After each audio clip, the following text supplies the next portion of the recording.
भारत में सबसे बड़ा हुआ है कि अंग्रेजी कैसे सीखें। बहुत सारे लोग रैपिडेक्स इंग्लिश स्पीकिंग कोर्स वाली किताब पढ़ के अंग्रेजी सीखना चाह रहे हैं, नामुमकिन है उससे सीखना। सवाल तो था कि द हिंदू हम पढ़ें या ना पढ़ें, तो द हिंदू मेरे ख्याल से आप ना ही पढ़ें तो बेहतर रहेगा। सबसे मज़ेदार मुझे तब लगता है जब कोई कहता है कि मैं द हिंदू इसलिए पढ़ता हूँ कि मेरी अंग्रेजी ठीक हो जाए। ये कुछ वैसा हुआ कि कोई कहे कि मैं दोनों हाथ पैर छोड़ के मोटरसाइकिल चलाता हूँ ताकि मोटरसाइकिल सीख जाऊँ चलाना। नहीं, द हिंदू अंग्रेजी सीखने के लिए ठीक नहीं है, अंग्रेजी सीखने के बाद ठीक है। मैं शुरू से एक सलाह देता हूँ सब बच्चों को, आप भी अगर शुरू करना चाहें भी कर सकते हैं। अगर आप कोई अखबार पढ़ते हैं, सवाल तो था कि द हिंदू हम पढ़ें या ना पढ़ें, तो द हिंदू मेरे ख्याल से आप ना ही पढ़ें तो बेहतर रहेगा, क्योंकि हिंदी माध्यम में अधिकांश बच्चों की स्थिति ये भी है कि द हिंदू पढ़ने के बाद भी वैसे ही रह जाते हैं जैसे पहले से उससे, क्योंकि समझ तो आ नहीं रहा है और द हिंदू की भाषा इतनी आसान भी नहीं होती है। और सबसे मज़ेदार मुझे तब लगता है जब कोई कहता है कि मैं द हिंदू इसलिए पढ़ता हूँ कि मेरी अंग्रेजी ठीक हो जाए। ये कुछ वैसा हुआ कि कोई कहे कि मैं दोनों हाथ पैर छोड़ के मोटरसाइकिल चलाता हूँ ताकि मोटरसाइकिल सीख जाऊँ चलाना। नहीं, द हिंदू अंग्रेजी सीखने के लिए ठीक नहीं है, अंग्रेजी सीखने के बाद ठीक है। अगर आप द हिंदू इसलिए पढ़ रहे हैं कि आपकी अंग्रेजी अच्छी हो जाएगी, तो ऐसा मत कीजिए। शुरुआत उस साइकिल से कीजिए जिसमें दो पहिए साथ में लगे होते हैं, कि दाएं बाएं हुए उस पहिए पे चल पड़े, फिर उस पे चल पड़े। अब शुरुआत आप कहें कि एक रस्सी के ऊपर साइकिल चला के करूंगा तो कैसे बात बनेगी। तो द हिंदू आसान भाषा के लिए विख्यात नहीं है। आसान पढ़ना है तो विकिपीडिया के कुछ आर्टिकल्स पढ़ लीजिए, वो आसान है। चंपक टाइप कुछ पढ़िए अंग्रेजी में, जो आसान चीज़ें हैं, जो बच्चों की किताबें होती हैं अंग्रेजी में, वहाँ से शुरू कीजिए। शुरुआत करने के लिए हिंदू क्यों पढ़ेंगे। इनका सवाल था कि द हिंदू हम क्यों पढ़े, क्या हिंदी के अखबार अच्छे नहीं है। इसका उत्तर है हिंदी के अखबार सच में अच्छे नहीं है। कठोर उत्तर है पर है यही। ठीक वैसे ही है, आप अंग्रेजी में जब चैनल्स देखेंगे टीवी पे, आप उसकी दुनिया को अलग पाएंगे। हिंदी के चैनल्स की दुनिया अलग मिलेगी आपको। और अगर कोई मुझसे पूछता है कि हिंदी माध्यम का परिणाम अच्छा क्यों नहीं है, तो मैं उसके पीछे थोड़ा सा और गहराई में जाने का प्रयास करता हूँ। आपसे पूछता हूँ मैं, ठीक है। मेरे पास तो चॉइस थी कि मैं कौन सा माध्यम रखूँ। मैं दोनों माध्यमों में कंफर्टेबल था, एकदम सहज था। मैंने 12वीं क्लास भी अंग्रेजी माध्यम से ही की थी, तो मुझे दिक्कत नहीं थी। लेकिन मैंने चॉइस में हिंदी माध्यम रखा क्योंकि हिंदी मुझे ज़्यादा पसंद है। मेरी हिंदी मेरी अंग्रेजी से अच्छी है, ये एक पैरामीटर मेरे पास था। आप में से अधिकांश का हिंदी माध्यम है। आप में से कितने लोग इंग्लिश मीडियम के, हाथ खड़ा करना जरा, मैं एक बार संख्या देखना चाह रहा हूँ। करीब 15-20 लोग हैं। तो मैं एक सवाल ऐसा पूछ रहा हूँ जो आपके लिए नहीं है, बाकी लोगों के लिए, फिर उसके बाद हम कॉमन बात करेंगे। और सवाल सभी के लिए है, जवाब तो वो भी दे सकते हैं। तो आप में से वो लोग हाथ खड़ा कर लें। अच्छा, हम ये मान लेते हैं कि आज से 8-10 साल बाद आप लोग जब सफल हो जाएंगे, कुछ ना कुछ, कोई ना कोई नौकरी तो आप कर ही रहे होंगे। 10 साल तो अच्छा समय होता है काफ़ी। और ये भी मान लेते हैं कि आप में से अधिकांश व्यक्तियों का विवाह तब तक हो ही चुका होगा। 8-10 साल कम भी नहीं होते हैं। कईयों का तो हो भी चुका होगा पहले ही, लेकिन जिनका अभी नहीं हुआ है, अगले 5-7 साल में हो ही जाएगा। और 5-7 साल में हो जाएगा तो भारतीय परंपरा के मुताबिक उससे 2 साल बाद आप माँ बाप बन ही जाएंगे। जैसा भारत में होता है, उसके बाद 1 साल होते तो लोग तबाह करना शुरू कर देते हैं। तो हम एज्यूम करते हैं कि आज से 10 साल बाद आप मम्मी पापा की भूमिका में आ चुके होंगे, ठीक है। और उसके 3 साल बाद आपका जो चुन्नू मुन्नू या चुन्नी मुन्नी जो भी होगी, उसको पहली बार स्कूल जाना होगा। तो मेरा सवाल आपसे ये है, ईमानदारी से बताइएगा, आप एक अच्छी नौकरी में आ चुके हैं, आर्थिक स्थितियां आपकी ठीक हैं, और आप इलाहाबाद या किसी और शहर में रहते हैं, किसी भी शहर में रहते हैं, भारत में रहते हैं। आप में से कितने लोग अपने बच्चे को हिंदी माध्यम के स्कूल में डालेंगे, वो हाथ खड़ा कर ले। ऐसे लोगों की संख्या है 5, 6, 7, 8, 9, 10, 11, 12। ठीक है, ईश्वर करे कि आप ऐसा ही करें, पर आप ऐसा करेंगे नहीं। अभी आपको ऐसा लग रहा है।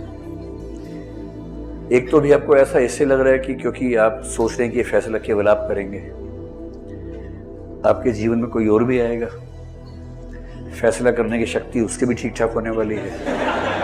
और ये फैसला तो कलेक्टिव फैसला होगा ना। मैं मान लेता हूं कि 12 लोग ऐसे जो हिंदी माध्यम में बच्चे को पढ़ाएंगे, ठीक है, मैं मान लिया आपकी बात, मैं कहाँ मना कर रहा हूं। मैं अपने अनुभव से कह रहा हूं कि अगले 12 साल में आपका हृदय परिवर्तन हो जाएगा। आपको पता भी नहीं चलेगा कब हुआ। हो सकता है विवाह के बाद जो आपका जीवन साथी हो वो कर दे, समाज कर देगा। ये हो सकता है कि आप कहें कि मैं अपने बच्चे को हिंदी माध्यम में ही पढ़ाऊंगा, लेकिन जिस दिन आप पहली बार उसको स्कूल लेके जाएंगे ना, आपके आसपास के लोग, आपके दोस्त, आपके परिवारजन आपको तबाह कर देंगे बोल बोल के। इतना तबाह कर देंगे कि इन 12 में से कम 10-11 लोग नहीं झेल पाएंगे उस चीज को, और फिर वो अपने आसपास देखेंगे कि अंग्रेजी माध्यम का अच्छा स्कूल कौन सा है, वहां बच्चे का एडमिशन करवा के आ जाएंगे। मतलब 12 को छोड़कर अगर यहाँ 400 लोग बैठे हैं तो 388 तो मान के चले नहीं कि अंग्रेजी माध्यम में पढ़ाएंगे। 12 को ही लग रहा है ना ऐसा। समय बताएगा सब बातों को, अभी हम क्यों जिद करें। अब आप सबके बच्चे तो अंग्रेजी माध्यम में चले गए, तो हिंदी माध्यम का क्या होगा। अब दूसरा सवाल पूछता हूं, आप में से ऐसे कितने लोग हैं जिनके माता पिता के पास ऐसी आर्थिक और भौगोलिक स्थितियां थी। भौगोलिक मतलब आसपास कोई अच्छा स्कूल था, आर्थिक मतलब आर्थिक, अच्छी आर्थिक और भौगोलिक स्थितियां थी, उसके बाद भी उन्होंने जानबूझ के आपको हिंदी माध्यम में डाला, वरना वो अंग्रेजी में डाल सकते थे। ऐसे कितने लोग आप में से? लगभग वही संख्या है, 20 के आसपास। इससे 2 तथ्य स्पष्ट हो गए। 400 में से 380 बच्चे इस बात को मान रहे हैं कि हम हिंदी माध्यम में इसलिए थे क्योंकि हमारे माँ बाप की कंडीशन अच्छी नहीं थी, और इनमें से 388 लोग ये मान रहे हैं कि अगली पीढ़ी में हम बच्चों को अंग्रेजी माध्यम में पढ़ाएंगे। ये केवल यहां हो रहा है, पूरे भारत में हो रहा है, पूरे भारत में हो रहा है। हर पीढ़ी में जो माँ बाप जरा भी समृद्ध हैं उनके बच्चे अंग्रेजी माध्यम में पढ़ते हैं, और हिंदी माध्यम में अंततः ज्यादा बच्चे वो हैं जिनके पेरेंट्स की कंडीशंस वैसी नहीं थी, गांव में थे, छोटे कस्बे में थे, अच्छा स्कूल नहीं था या फीस नहीं थी। और इन दोनों की वजह क्या है कि भाषा अनुकरण से सीखी जाती है। अनुकरण से सीखने का मतलब है दूसरों को देख के सीखी जाती है। भारत में सबसे बड़ा हुआ है कि अंग्रेजी कैसे सीखें। बहुत सारे लोग रैपिडेक्स इंग्लिश स्पीकिंग कोर्स वाली किताब पढ़ के अंग्रेजी सीखना चाह रहे हैं। नामुमकिन है उससे सीखना, नामुमकिन एकदम। क्योंकि भाषा सीखने का अकेला तरीका है वातावरण, दूसरा कोई तरीका नहीं। बाकी बहुत मुश्किल है, मतलब असंभव तो नहीं है लेकिन बहुत मुश्किल है, और वातावरण सीखने का कोई तरीका नहीं। जैसे इंग्लैंड का बच्चा बच्चा अंग्रेजी बोलता है, कितना भी गधा किस्म का हो अंग्रेजी बोलता ही बोलता है। ऐसा थोड़ा ना कि जो जिसका आईक्यू कम है वो हिंदी बोल देता है, वहां पर जिसका आईक्यू ज्यादा वो इंग्लिश बोलता है, ऐसा थोड़ा ना है। सारे अंग्रेजी बोल रहे हैं भारत में, यहाँ पर हमारे इलाके में सारे हिंदी बोल रहे हैं। क्योंकि बच्चा सीखता है एक खास तरीके से। बच्चे कान तेज हैं और खाली है, नौकरी तो करे नहीं उसको, खाली बैठा हुआ है घर में, कभी यहाँ पढ़े कभी यहाँ पढ़े, कभी यहाँ ठुमक रहा है कभी वहां ठुमक रहा है, काम तो है नहीं उसके पास कुछ। तो घर में जो चलता है ना बातचीत, वो ऑब्जर्व करता रहता है, ध्यान से ऑब्जर्व करता है।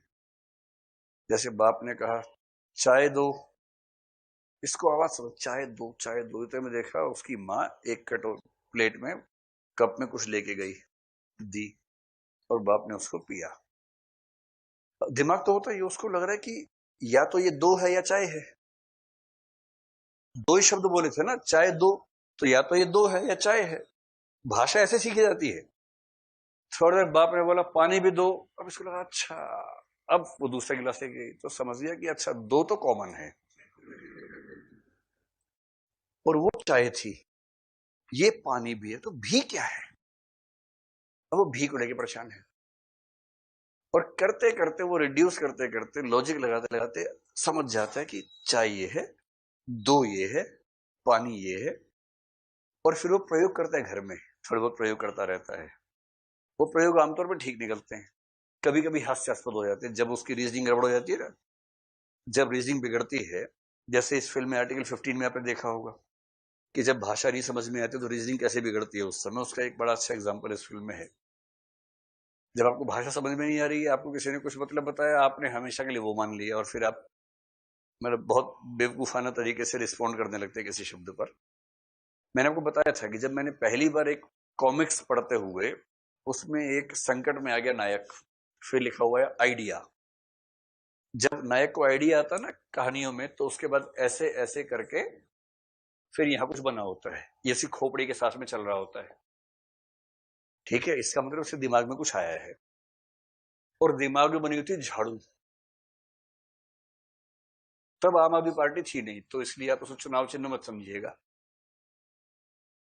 तो लिखा हुआ आइडिया, और साथ में फोटो झाड़ू की थी। उसको आइडिया यह है कि अगर झाड़ू मेरे पास होगी तो मैं काम कर लूंगा, कुछ निकालना है पलंग के नीचे से, कुछ ऐसा करना है। और मेरी नन्ही खोपड़ी में बैठ गया कि आइडिया को झाड़ू बोलते हैं, आइडिया ही झाड़ू है। ऐसा होता, सब बच्चों से होता है। उसके बाद जब जब झाड़ू की बात चले, मैं आइडिया आइडिया बोलने लगा उसको। मेरे माँ बाप को आइडिया नहीं हुआ कि क्यों बोलता है आइडिया। लंबे समय के बाद उनको समझ में आया कि ये मामला कहां फंसा हुआ है। तब उन्होंने समझाया, भाई आइडिया आया है दिमाग में, और आइडिया ये आया है कि झाड़ू का इस्तेमाल कर लें, आइडिया झाड़ू नहीं है। तो ऐसी गलती सारे बच्चे करते हैं, और जब कोई बच्चा ऐसी गलती करता है, उसके टीचर्स या पेरेंट्स या आसपास के लोग उसको टोक देते हैं, नहीं नहीं ये ऐसे नहीं होता, नहीं ऐसे नहीं, ये ऐसे होता है। तो बच्चा समझ जाता, अच्छा गलती हो गई, उसको फॉलो कर लिया। भाषा सीखने का अकेला तरीका ये है कि आपके आसपास लोग उस भाषा में बोलते हो, बातचीत करते हो, आप सुनते हो, आप भी बोलने का प्रयास करें, कोई आप पे हंसे नहीं, जब आप गलती करें आपको समझा दें। किसी मतलब अध्यापक की जरूरत भाषा के लिए नहीं होती है। यही कारण है कि भारत में, हम अपने देश की बात करें, मैं समाज की बात करें, आमतौर पर बच्चा स्कूल कब जाता है? 3 साल 4 साल में जाता है। दिल्ली में तो प्ले स्कूल में 2 साल में भेज देते हैं, अब तो 1 साल में कोशिश कर रहे हैं कि भेज दें, कि घर से निकले किसी तरह से। लेकिन 2 साल पे आप तो भेजते हैं बच्चे को। और स्कूल जो प्रॉपर स्कूल है 3-4 साल में जाता है। जब 4 साल का बच्चा स्कूल जाता है तो उससे पहले वो भाषा सीख चुका होता है।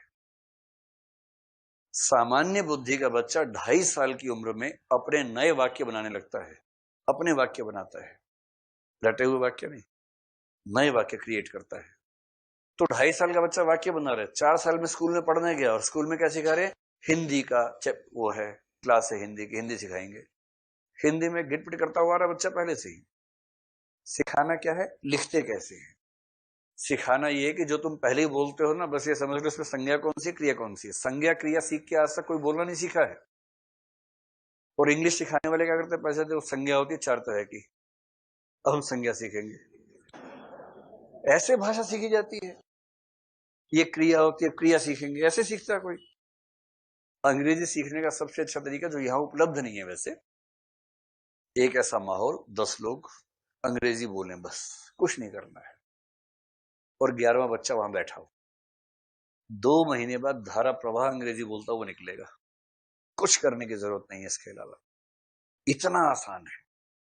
और यदि कोई आर्थिक रूप से सशक्त हो, कुछ नहीं करना है, तो भाषा सीखनी है, उस भाषा के प्रयोग वाले देश में चले जाना है।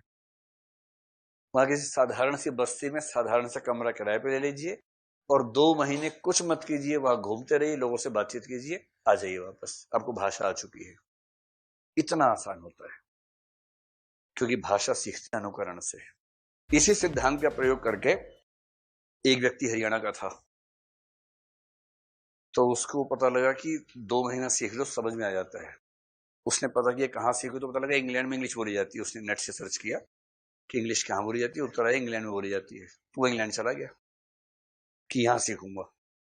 तो वहां एक इंग्लिश स्पीकिंग स्कूल में गया, मिस्टर डेविड वहां सिखाते थे। और डेविड जी का सिद्धांत यही था कि वो एक बार में एक ही विद्यार्थी को पढ़ाते थे, और एक कमरे में उसको पैक करते थे, खुद ही पैक हो जाते थे। 2 महीने वहीं रहेंगे, वहीं खाएंगे, वहीं पिएंगे, वहीं बात करेंगे, और 2 महीने बाद इंग्लिश सीख के बाहर निकलेंगे। ये उनका तरीका था। तो सतबीर सिंह को बताया कि भाई ऐसे सिखाएंगे, 2 महीने लगेंगे। उसने कहा ठीक है, सीख लेंगे 2 महीने में। 2 महीने बाद उससे घर के सब लोग इंग्लैंड पहुंच गए, फूल मालाएं लेके, कि आज इंग्लिश वाला सतबीर आएगा। और पहले डेविड निकला बाहर, तो लोगों ने उससे पूछा कि हो गया मतलब? तो सतबीर ने कहा, यो को ना सीख सका है। समझ गए बाप? हरियाणा में बोलते यो कोन्या सीख सका है, कोन्या सीख सका, बोला ये नहीं सीख सकता भाई। तो डेविड हरियाणा में सीख के आया बाहर, क्योंकि माहौल उसको भी तो मिला। भाई माहौल दोनों को मिला और 2 महीने के माहौल में सीख जाता है आदमी। बस डेविड को ये नहीं पता था कि माहौल में दे नहीं पाऊंगा, माहौल तो असली आ रहा है वहां से, असली माहौल तो वो बनाएगा, मैं कैसे माहौल बनाऊंगा।